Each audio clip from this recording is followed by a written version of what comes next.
రేపు పొద్దున వీళ్ళు డీజీపీ స్థాయి ఆయన వదిలిపెడతారా? అందులో సప్త సముద్రాల అవతలున్న ఎత్తుకొస్తామంట అంతే కదా. ఇప్పుడు రేపొద్దున అది జరిగితే ఆ తర్వాత వచ్చే ప్రభుత్వానికి పనిచేస్తారా అధికారులు? ఇప్పుడు రేపు జగన్కైనా వీళ్ళు పనిచేస్తారు, రేపు చేస్తారు.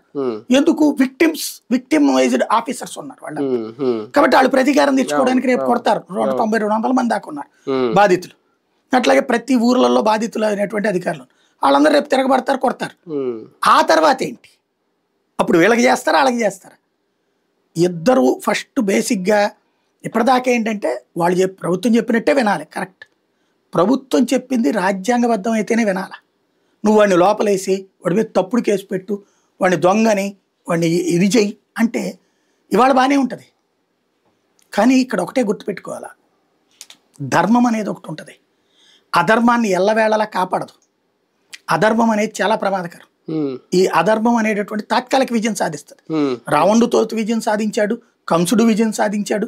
బట్ అంతిమంగా ఆ తర్వాత భూమి మీదనే లేకుండా పోయారు. లేదా వాళ్ళు ఇప్పటికి కూడా వాళ్ళని విలన్లుగా చూస్తాం కానీ హీరోలుగా చూడం కదా. అలాంటిది గుర్తుపెట్టుకోవాలి. ఇక్కడ మీరు సరైనటువంటి నిజాయితీగా లేకపోతే మిమ్మల్ని ఎందుకు నమ్మాలి మేము? మీ పట్ల సానుభూతి ఎందుకు ఉంటుంది? ఉండదు కదా. మీకు జీతాలు ఇస్తున్నది ప్రభుత్వం. ప్రభుత్వం అంటే చంద్రబాబు జేబులో, జగన్ జేబులోంచి కాదు, మోడీ జేబులోంచి కాదు ఇస్తోంది, రాహుల్ గాంధీ జేబులోంచి కాదు ఇస్తోంది, మనందరి సొమ్ము, మనం కట్టే పన్నులు. అది నువ్వు నిజాయితీగా ఉండు.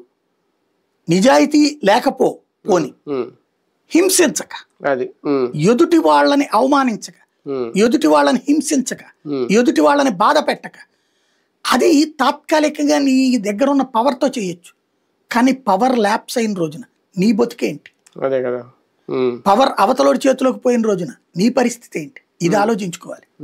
రైట్, చూద్దాం. మొత్తానికి పోలీస్